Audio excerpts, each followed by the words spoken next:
Welcome to the Art of Vibrancy podcast. It's a place where inspired experts distill their brilliance down into simple, practical advice that you can use right away.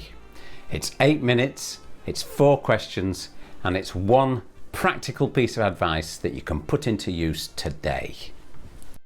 Hello and welcome to another episode of the Art of Vibrancy podcast. Today, we've got an incredibly wise head on some very young shoulders. So, Dr. Alka Patel, how are you today and where are you from? I'm fantastic, thank you. Even more so following that introduction, thank you. I'm in London. I'd like to say sunny London, but it's not quite so sunny today. But yes, I'm here from London. Yeah, my son lives in London and he goes on about how much better the weather is there than here, up north where I live. So let me tell our audience a little bit about you, Alka. Dr. Alka Patel, TEDx speaker, GP, lifestyle doctor, coach, author and podcaster. She amplifies health as a skill and as an asset so that inspired individuals and bold businesses can create compassionate lifestyle changes, which result in happy, healthy living and connected workplace wellness. That's absolutely wonderful. And I've watched Dr. Patel's TEDx talk, and I urge you, my audience, to watch it as well, because it really is quite something. So, Dr. Patel, shall we do this? Let's do it, Rob. Here we go. We've got the timer. 4 questions in 8 minutes. Here we go. So, Alka, what in your experience is the biggest problem that people face as they age with regard to staying healthy, well, and positive? There was so much I could say here, Rob, but I'm going to zone in on sleep,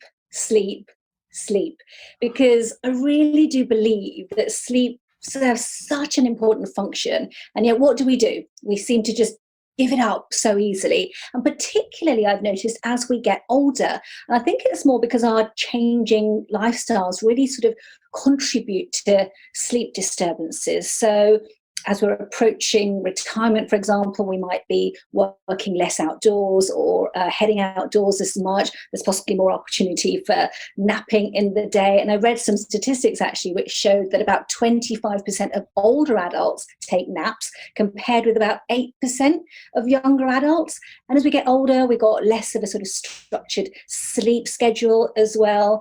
And lots of things happen, don't they, as we go through these significant life changes. We might also find ourselves losing a bit of independence or finding ourselves more socially isolated as we get older. So stress, anxiety, all of which I see contributing to sleep issues as we get older. And the other thing I've got to highlight that I've noticed is this really strong link between sleep and mood. So sleep, when you think about it, it's your emotional regulator.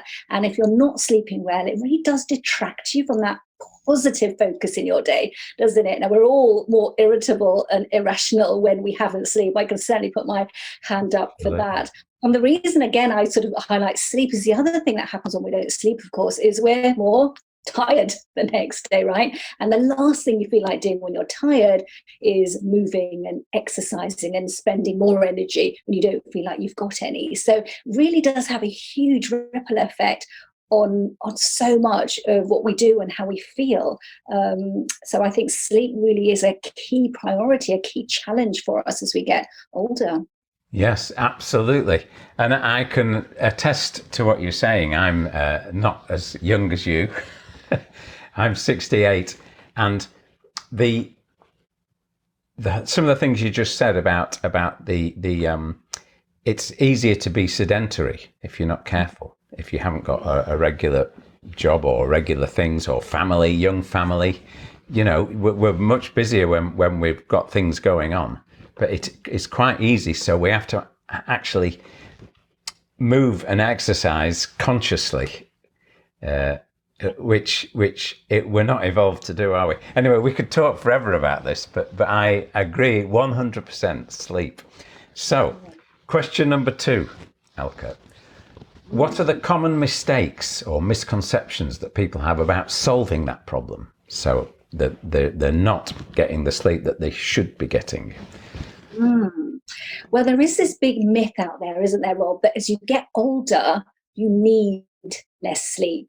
And I just want to wipe that slate completely clear. It's just not true. We all need that magic 8 hours of sleep. So it's 7 to 9 hours if you're under 65. It's 7 to 8 hours if you're over 65. So getting away from that myth that you don't need sleep as you get older is really important, because actually what happens when you think, I don't need much sleep, I'm okay, not sleeping 6, 7, 8 hours, what happens is that you're on this trajectory to memory loss, to Alzheimer's, to increase sort of health problems like cancers and depression and anxiety.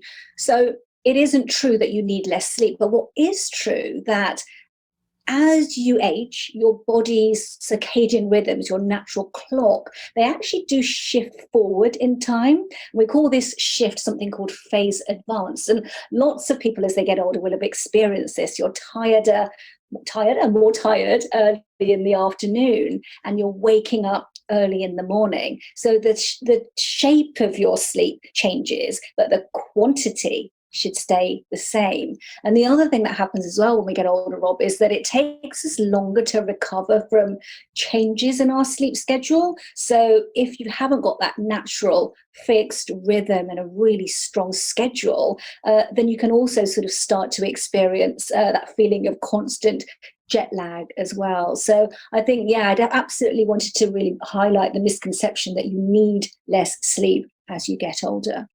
Right, yeah, that's really important, that, because so many people say, oh, well, we don't need as much sleep, but we really do, yeah.